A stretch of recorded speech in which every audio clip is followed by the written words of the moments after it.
many of y'all are committed to building your business to a level that was beyond your wildest dreams before you came here? How many of y'all committed to do that? How many of you committed to do that? How many of you also know that it's going to require more energy than perhaps you've used in the past? Is that possible? Now, this morning we asked you if you were committed to stretch yourself. Terry brilliantly brought up the idea in SMART goals that stretching is a vital part of achieving your goals, taking massive action. Yes or yes? Is it possible that some of us may have other responsibilities that we must take care of and then work on our businesses? Is that possible? So if that is true, wouldn't it make sense that you and I, we need to stretch ourselves and sometimes work the midnight oil? Now, I'm also sharing this because rather than have us, look, Dennis can affirm this. I think this came from Harv, T. Harv Eker. If I tell you something, if Walter tells you something, if Terry tells you something, if Dennis tells you something, if anybody tells you anything, it means nothing. When you tell you, and that's what Terry was alluding to earlier, we listened to our voice, when you tell you something, it means everything. So what we're going to do tonight is we're going to stretch a little bit. Because you've already stretched. Yes or yes? Now, here's what's interesting. And tomorrow, we're really going to stretch, by the way. What's interesting is by now, there's probably parts of you that are like, oh, really? And then when you saw me coming too, and I say this with humility, you were like, oh, no, fucking Doug. It's going to be screaming and loud and doing shit. Sorry, Ellie. How many, like, you could be honest, there might have been part of you that was, and some of you are like, woohoo, which is cool too. But the thing is, really, this is for you. We want you to stretch yourself so that you can't go back to, that you're going to be playing at a high level the whole time so that you get your goals, that you achieve what you set out to do, and you do it by telling yourself you can by doing it. Does that make sense? Awesome. So we're going to play a quick video first to just give you a little hint about what's to come in a moment, what we have planned for you. And there may be a life lesson in this video as well. Now, it's only 3 minutes long. So if anyone doesn't want to, be prepared and watch the video and you need to take a bio break, now might be the time to consider it only if it's absolutely necessary, because what you will learn in this video will prepare you not only for this evening, perhaps the rest of your life. What is a bio break? Does anyone not know what a bio break is? Oh my goodness. So a bio break would be when you take care of your own personal biology. Yes. Thank you, Dennis. PP is the technical term for some of the behaviors you may find yourself needing to experience. Hello. Thank you, Ellie. And why don't you have a seat, feeling strong? We're going to play the video. If this is something you need to take care of, we understand. Maestro, if you wouldn't mind, this is just going to prepare us for what we have planned. Video to hopefully inspire you to do something that you may feel is too difficult. You can do anything that you think that you can do. You just need to believe in yourself, formulate a plan of action, and follow through with it. Like this piece of wood here. I'm in a few moments, I'm going to break it over my head. First, you need to believe in yourself. Believe that you can do what you set out to do. Then you need to figure out how it is you're going to go about doing what you want to do and follow through with it. Now, it may be convenient to blame your failure on external factors, but really the failure to do anything is your own fault. It's not anybody else's fault. It's yours for not coming up with a suitable alternative, or for giving up, or something. So without further ado, I'm going to break this thing over my head. didn't work, it's because I didn't really believe in myself enough, and I didn't follow through. So let's try this again.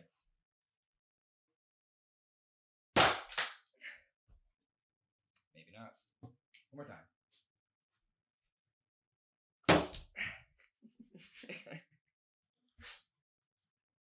One more time.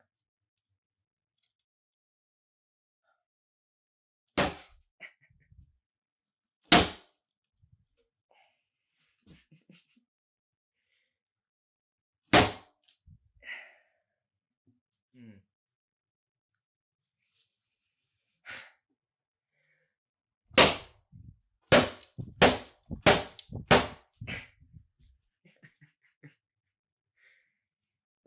Uh, so what have we learned here?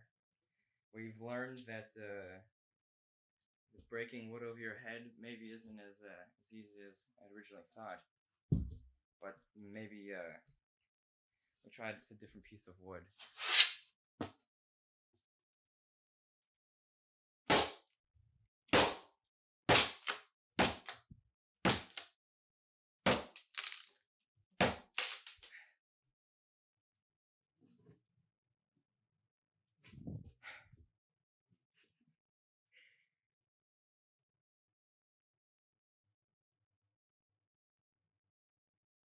It's kind of bent, but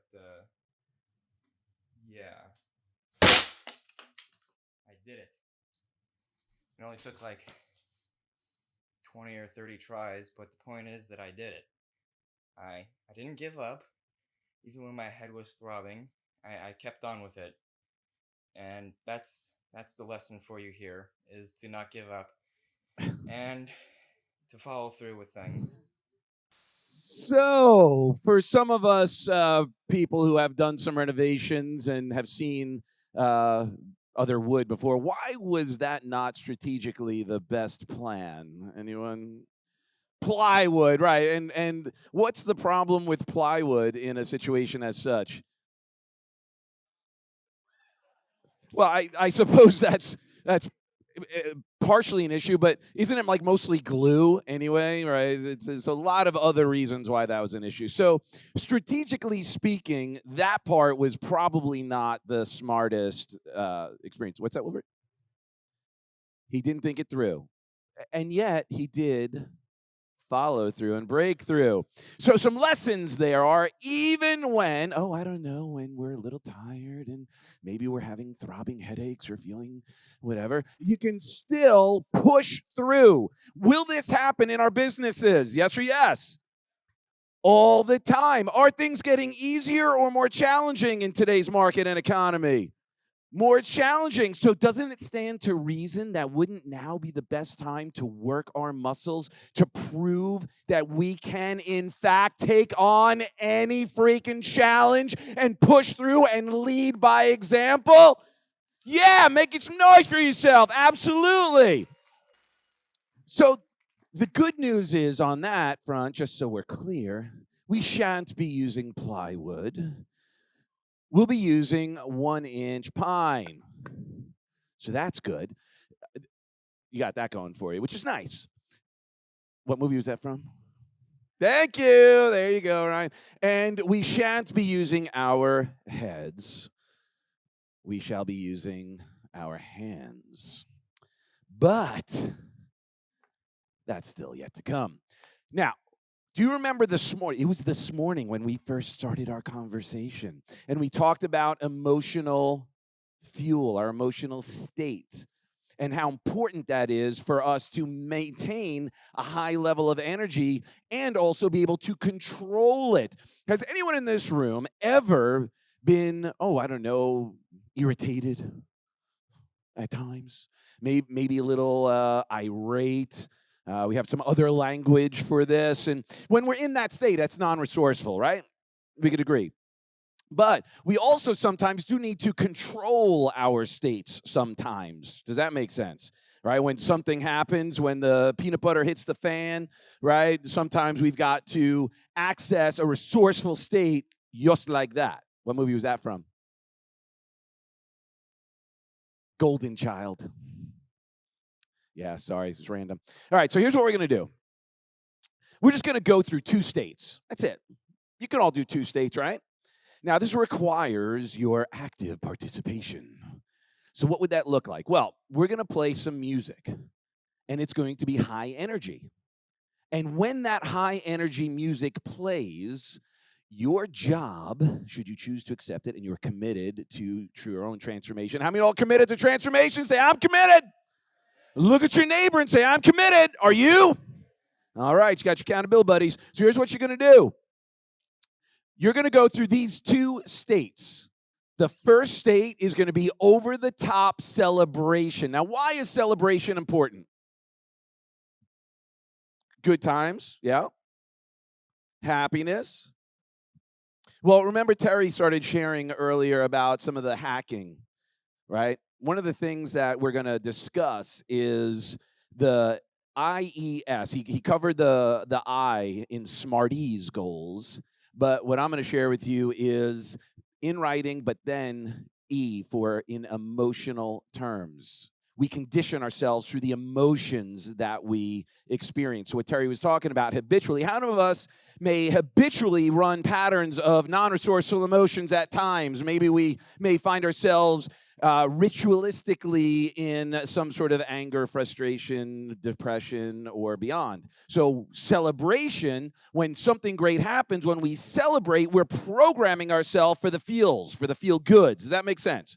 So here's what it's going to look like. When the music is playing loud, and it will be loud, right, friends? Chase, right? Awesome. When that's playing loud, your job, what you're going to be doing is celebrating. So what might that look like? Well, I'll show you. And oh, by the way, I'm just not showing you. You'll be doing it as well, won't you? So when this music is playing, we're going to do this together because practice makes permanent. So when this is going on, we're up, celebrating. Up, come on. Celebrate, make some noise. Celebrate, make some noise. All right, Terry's got one. No, I got one. Thank you. All right, so don't worry, we're not breaking it overhead. And oh, by the way, we're not going to be doing anything just yet. All right. So here's what we're going to do. Remember how Walter started talking about stacking wealth? You guys remember the conversation around stacking wealth? How many all agree that that is a vital and important part of becoming a millionaire, and this is a strategy by which we're going to speed up the process? How many also agree that having support and resources to go through that process would be extraordinarily helpful as well, right? I mean, none of us, not one of us is smarter than all of us. So being part of the community, being part of the opportunity to keep that momentum going is extraordinarily important. Yes or yes? Awesome.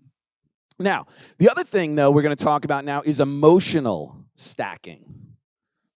How many of you agree that if we were to fuel our supercars with like that crap gas from this morning, that would not be good, right? We will crash and burn.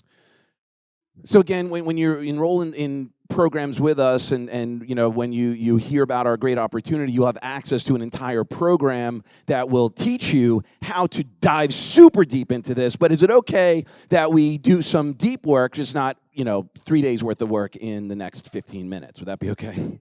10-ounce bag and a 12-pound ham.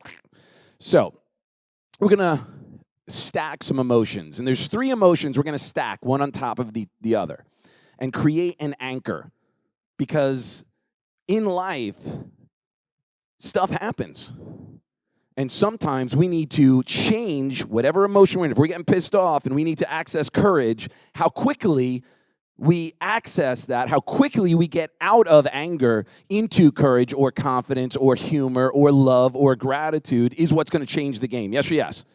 So what we're going to do is we're going to stack 3 emotions. The first state, first emotion we're going to access is hope. Now, hope is an interesting emotion. How many of you have ever felt hopeless? When we're feeling hopeless, how resourceful are we? Not at all. So the first step out of hopeless is hopeful. Hopeful. So we're going to access a state of hope. And just think about, what do you do with your body to access hope? How do you breathe? And we'll walk you through it, but I just want you to frame it a little bit like this is some of the things you're going to be doing. Then on top of that, we're going to stack gratitude. Now, at its core, what emotion or what state is gratitude? Yeah, well, what emotion? Like if you were to peel back gratitude a little bit, what are you really saying? If you're grateful for love. Thank you, Avery. Yes, love. Like at the core, gratitude is really unconditional love. Now, next level love is when you're grateful for someone or something that hurt you. How many of y'all have had maybe a business deal go bad that at the time you were pissed and you look back and you're like, oh my gosh, if that hadn't happened, I would have missed out on learning. And that you look back and go, that was the best lesson ever, and you're actually grateful for it. But it took a while. So if we could speed that process up, wouldn't that be valuable?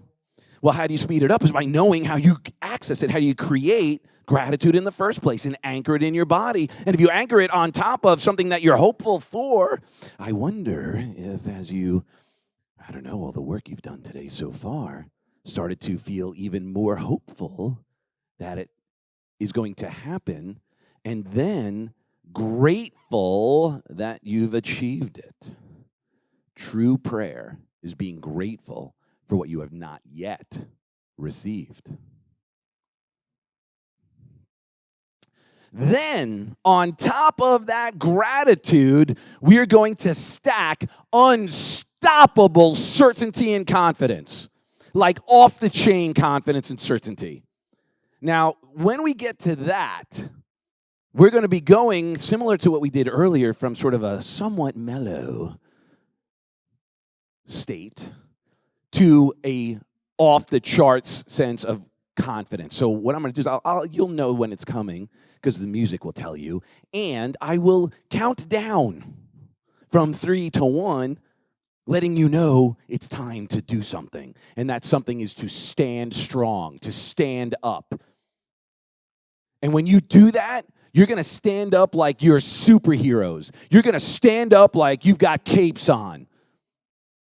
And you're going to say yes. And you're saying yes to you. You're saying yes to all the goals that you've already started writing down. You're going to say yes to your value. Say yes to your possibility. This is how we transmute possibility into probability. Now, you still, of course, some of the actions you're going to be taking are going to be following through with decisions. How many have already made some decisions this weekend or today? This weekend, it's not even a weekend yet. You've already made some decisions about taking massive action. Some of you made the decision. I saw some of you guys, you were like, we had a $1,000 offer to take the picture with the $1 million.